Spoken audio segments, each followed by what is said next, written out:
Hola, ¿qué tal? Mi nombre es Iván Carrillo y les doy la más cordial bienvenida a Reporte Climático, el espacio de periodismo de soluciones para un mundo en constante cambio. Tener comida de calidad y en cantidad suficiente todos los días es algo que muchos damos por hecho. Sin embargo, millones de personas alrededor del mundo no pueden decir lo mismo. Datos recientes del Banco Mundial indican que 9.2% de la población humana padece hambre y hasta 29.6% vive en condiciones de inseguridad alimentaria de moderada a severa. Fenómenos como las pandemias, las guerras y, por supuesto, la alteración del clima agravan el problema. La pregunta ahora es, ¿podemos hacerle frente? Para pensar en las alternativas, hoy hemos invitado a Marcela Ramos Espinosa, presidenta de Slow Food Chile. Dicha organización está presente en más de 150 países para facilitar el acceso a alimentos buenos, limpios y justos, mediante acciones como el consumo de productos locales y agroecológicos, su preparación casera y el disfrute de estos con familiares y amigos. Vamos a conocer más sobre tal iniciativa al regreso de nuestro ya tradicional recorrido por las noticias climáticas en distintos puntos del planeta. En Estados Unidos, una ligera mayoría de la población piensa que sus acciones individuales pueden reducir los efectos del cambio climático. Sin embargo, los habitantes del país que más dióxido de carbono ha liberado a la atmósfera desconocen en general cuáles son las medidas más efectivas. De acuerdo con una encuesta realizada en julio de este año por el Washington Post y la Universidad de Maryland, los estadounidenses a menudo sobreestiman acciones poco significativas en términos de reducción de emisiones, como reciclar, conducir despacio o cambiar su estufa de gas por una eléctrica. En cambio, minimizan otras capaces de hacer una diferencia, como disminuir su consumo de carne y lácteos o viajar menos en avión. Chris Feil, director del Instituto Stanford Woods para el Medio Ambiente, señala que la iniciativa individual que más puede ayudar a frenar el problema es votar por una agenda gubernamental respetuosa con el clima.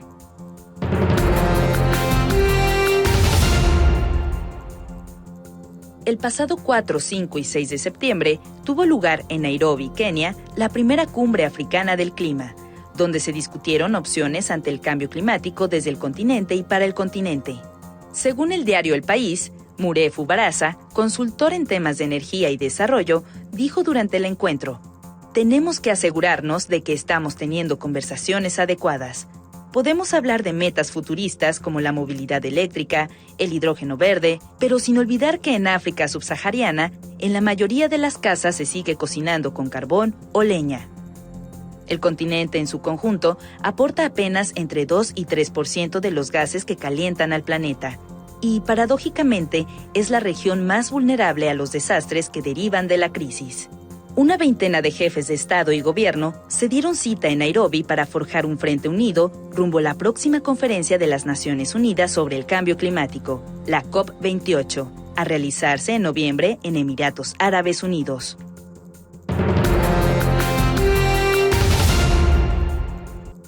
Debido al exceso de gases de efecto invernadero que provienen de las actividades humanas y a fenómenos cíclicos como el Niño, las temperaturas globales han alcanzado niveles sin precedentes y continuarán a la alza en los próximos 5 años. Así lo indican los pronósticos de la Organización Meteorológica Mundial. Por ello, científicos buscan en los puntos más recónditos del planeta pistas sobre cómo será la vida en una Tierra más caliente. Uno de estos sitios son las cuevas de Groenlandia, un verdadero desierto polar. La cadena CNN reportó que Gina Mosley, paleoclimatóloga de la Universidad de Innsbruck, ha extraído de ahí rocas que se formaron hace 500.000 de años, en una época más calurosa y húmeda que la actual. A partir de los datos que arrojan dichas muestras, se construyen modelos climáticos que brindan una idea de lo que nos depara el futuro. Tenemos que pensar en lo que podemos salvar, dice Mosley. Tengo mucha esperanza, pero tenemos que ser rápidos. Hay seguridad alimentaria cuando todas las personas tienen, en todo momento, acceso físico, social y económico a comida suficiente, salubre y nutritiva. Chile ha gozado de una relativa seguridad alimentaria desde principios de los 90, pero esta podría verse amenazada por la inflación y las variaciones súbitas en el flujo global de alimentos. Para Marcela Ramos, activista y presidenta de Slow Food Chile, la alimentación es la actividad humana más importante en cualquier lugar en el que nos encontremos y no solo debe ser vista como un asunto de seguridad, sino de soberanía. Puede ser que podamos vivir un tiempo sin comprar ropa, puede ser que pasemos un tiempo con la luz cortada, sin un nuevo celular, o qué sé yo, pero la comida es algo necesario para la sobrevivencia. Entonces es una actividad diaria, es una actividad que requiere de muchos recursos, mucho esfuerzo, que requiere de tierra, que requiere de conocimientos, y nosotros por estos lados no hablamos solamente de seguridad alimentaria, no creemos que sea suficiente solamente con tener acceso o que el acceso al alimento esté asegurado. También creemos que es importante hablar de soberanía alimentaria, que significa que las personas tienen algún grado de decisión sobre qué comen. La soberanía alimentaria representa el derecho de los pueblos a elegir qué comer, cómo producirlo y la manera de consumirlo. Esto es un camino, no podemos cambiar de un momento a otro lo que lleva haciéndose durante los últimos, 200 años, hacia la producción estandarizada, hacia la producción en masa, hacia los monocultivos. Tenemos que ir hacia nosotros una forma nueva, que en el fondo es antigua, porque es recuperar lo que se hacía antes, y lo que hacen los pueblos originarios y los campesinos de todo el mundo, que tiene que ver, por ejemplo, con consumir los alimentos que se producen en la temporada. O sea, si yo en mis tierras no tengo tomates, por muy ricos que sean los tomates, tengo que tratar de esperar hasta que hayan tomates y no forzar a la naturaleza para que produzca tomates cuando no es su época. En vez de priorizar las demandas de los mercados internacionales y los intereses de las grandes corporaciones, el enfoque de soberanía alimentaria coloca en el centro las aspiraciones y las necesidades de quienes producen, distribuyen y consumen los alimentos. Entonces, por ejemplo, una decisión consciente es decir, solo me voy a alimentar con cosas que sean de temporada y que se produzcan a lo más cerca posible de donde yo vivo. Al tomar esas decisiones, estamos apoyando a nuestros agricultores, a nuestros campesinos, y estamos disminuyendo el combustible que se ocupa para transportar los alimentos. Entonces por ahí va. Digo, en mi plato hay alimentos que se producen por mi vecina, por la persona que vive a menos de 1 kilómetro de donde vivo yo. Y eso es sumamente útil en estos días de crisis. Al respecto, un estudio de 2022 publicado en la revista Nature Food estimó que el transporte de comida contribuye con 1/5 de las emisiones provenientes de los sistemas alimentarios, pues no solo se movilizan alimentos, sino también insumos como fertilizantes, forraje y maquinaria. Por eso, Marcela Ramos considera urgente retornar a prácticas ancestrales. Bueno, creo que en ese conocimiento está la esperanza de recuperar los ciclos vitales de nuestro planeta que están en peligro. No es solo que falte agua, no es solo que la temperatura del planeta esté subiendo, es que hay una rotura de los ciclos naturales, y los pueblos originarios de todo el planeta, y aquí en América muchísimo, muy evidente, han mantenido porfiadamente sus conocimientos, su patrimonio cultural, a pesar de todo el esfuerzo que hay desde la industria por industrializarnos. yo vivo en un territorio muy chiquito al sur de Chile, en una isla, en un archipiélago que se llama Chiloé, que es un sitio de importancia agrícola, es un patrimonio agrícola mundial declarado por la FAO. ¿Y por qué? Bueno, porque acá en este territorio algunas personas con mucho esfuerzo y con mucha pelea desde la parte industrial, mantienen ese conocimiento. Gracias a esas personas, al día de hoy persisten alimentos clave para nuestra adaptación a los efectos irreversibles del cambio climático. Contarle a los que nos están escuchando que las papas que comemos vienen de este territorio, de aquí se fueron al resto del planeta.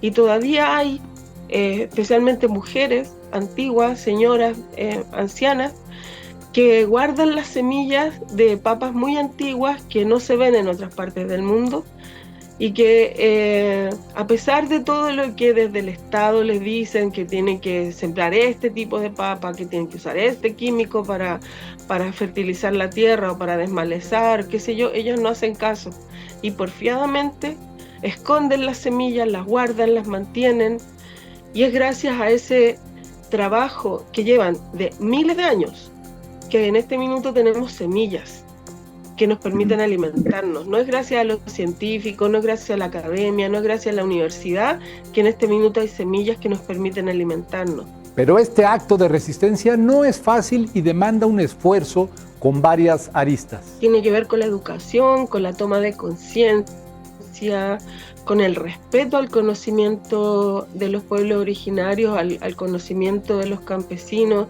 a darles el valor y el lugar que ellos tienen en este sistema, y entender que el sistema industrial no nos está llevando a un lugar muy bonito. Que la destrucción del bosque, de los ríos, de los humedales, no nos muestra un futuro muy bueno para todos. Quizás para algunos, unos poquitos, pero la mayoría sufre las consecuencias negativas de la contaminación, de la escasez de agua, de la destrucción de los territorios. Modificar la dinámica requiere, en primera instancia, de un posicionamiento político a diferentes escalas, incluyendo la escala individual. Como dice Slow Food, la comida es política. Y cuando yo pongo algo en mi plato, estoy tomando una decisión política. Por ejemplo, yo tomé la decisión política hace muchos años atrás de no consumir salmón. Porque el salmón, o la industria del salmón aquí en mi tierra, la ha destruido y la sigue destruyendo. Chile produce 1/3 del salmón de cultivo del mundo, 1/3. Y las empresas que lo hacen tienen grandes conexiones con el sistema político chileno, y se les permite hacer muchísimo daño a nuestros territorios. Entonces yo decidí, yo ya no como más salmón, puede que sea rico, sé que es malo el salmón de cultivo porque contiene muchos químicos, antibióticos, fungicidas, plaguicidas y un montón de cosas, pero aparte de eso, yo decidí no consumir más salmón. Entonces, en el fondo, es decir, es tener la conciencia, es tener la información.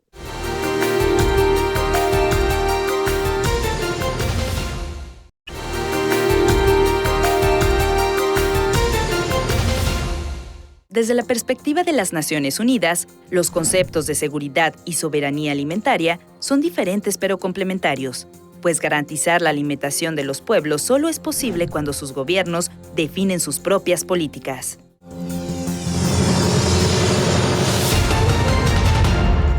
En el marco de la seguridad y la soberanía alimentaria, la organización Slow Food busca que la alimentación sea buena, es decir, vinculada a la esfera sensorial y cultural, que también sea limpia, bajo una producción y consumo que no dañen el ambiente ni la salud de los productores, y que además sea justa en la medida en que ofrezca a los consumidores precios accesibles y a los productores un precio justo.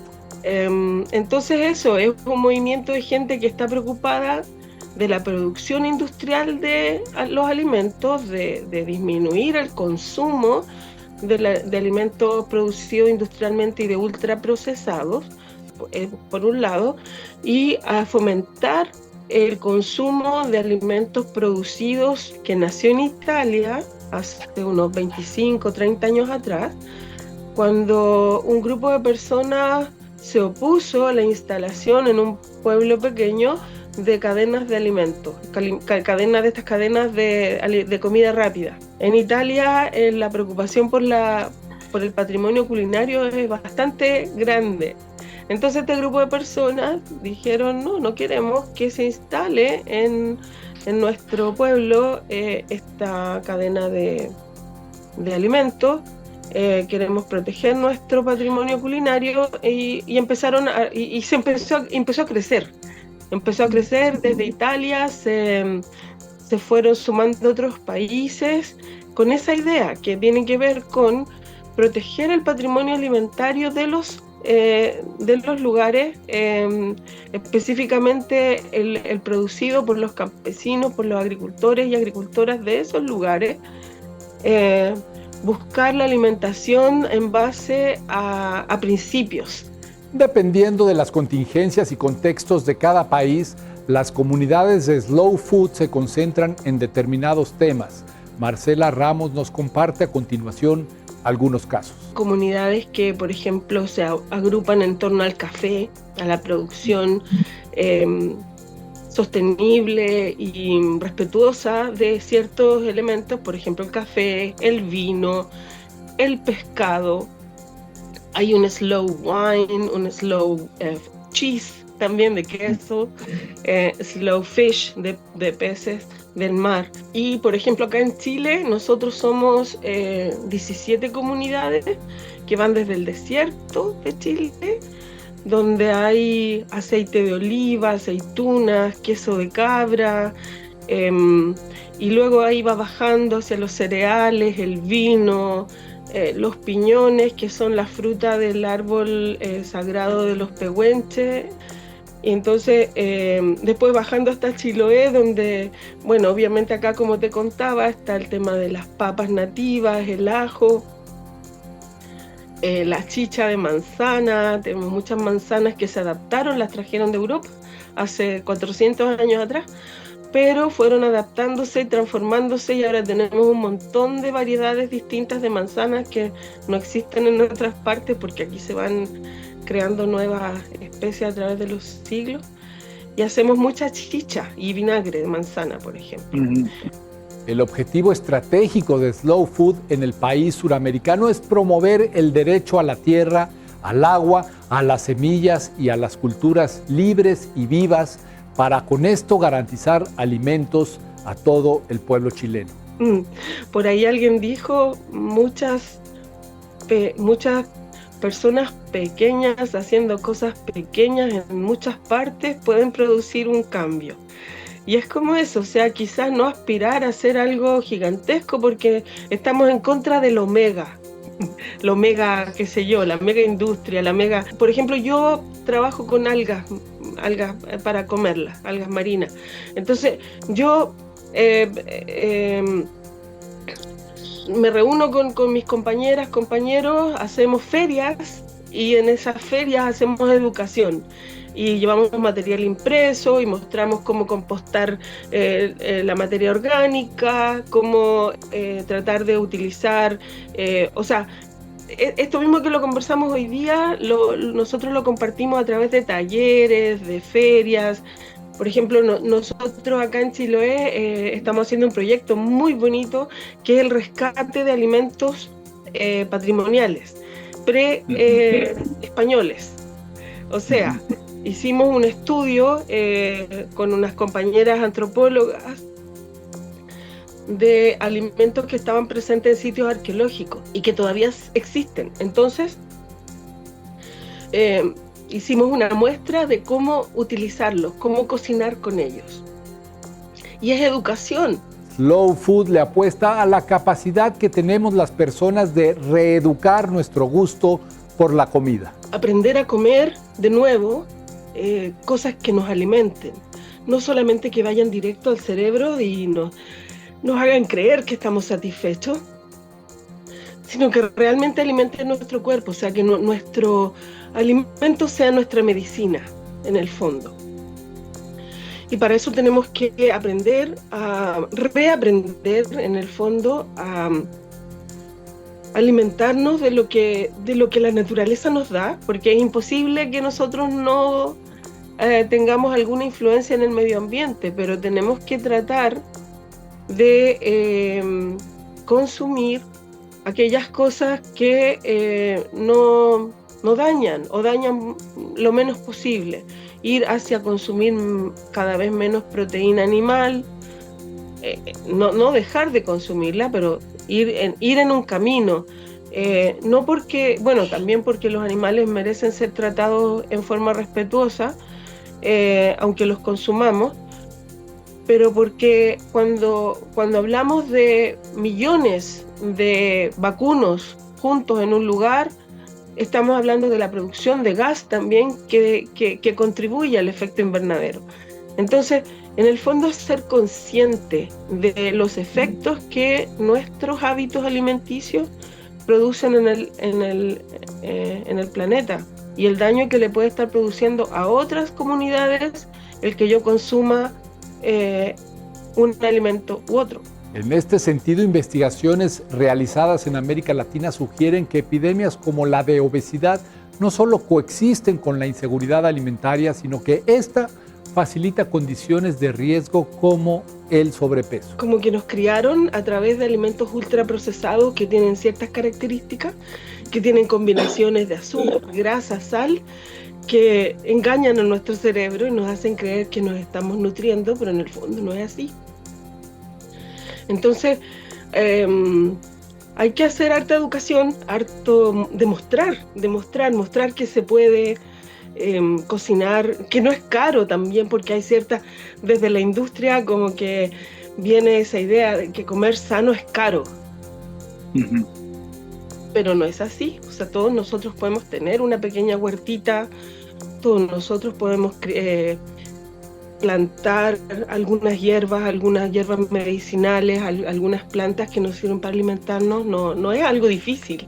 La transición conlleva un camino largo y a ritmo lento, pero no imposible. Pero tiene que ser lento porque tiene que ser con convicción. No es una moda.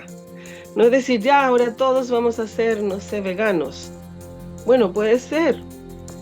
Ser vegano para algunas personas puede resultar, pero el ser vegano de repente también puede significar que te tengas que basar en consumir ciertos alimentos que están ultraprocesados, como la soya, que vienen de plantaciones transgénicas. Entonces hay que tener un espíritu crítico, y ese espíritu crítico es el que tenemos que nosotros tratar de desarrollar a través de la conversación, de la demostración. Necesitamos dar el primer paso y todo puede comenzar con una simple canasta. Nosotros, por ejemplo, funcionamos con una canasta ecológica y cada mes recibimos una caja llena de verduras, harina, miel, ajo, etcétera, pagando una cuota, y con eso ayudamos a ciertas personas que trabajan en esos productos. Entonces, ir buscando ideas, hay miles de ideas. En la página de Slow Food ustedes pueden encontrar miles en la página de Facebook y la página, el site de Slow Food, experiencias de 150 países relacionadas con cómo hacemos esto, cómo llegamos a más compañeras, compañeros, a más personas, qué medidas podemos ir tomando, y es algo gradual. Quizás no es un cambio de un día para otro, pero es un cambio que empieza con un paso. Un día digo, ya, no voy a comer más salmón.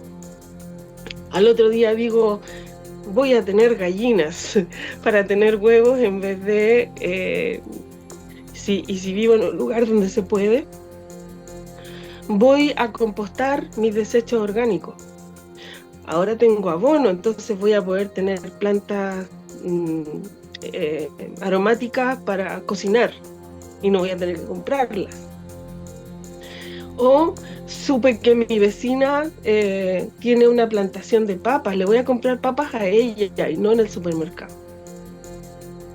O le voy a hacer un trueque, yo hago esto y lo cambio por lo que mi vecina produce.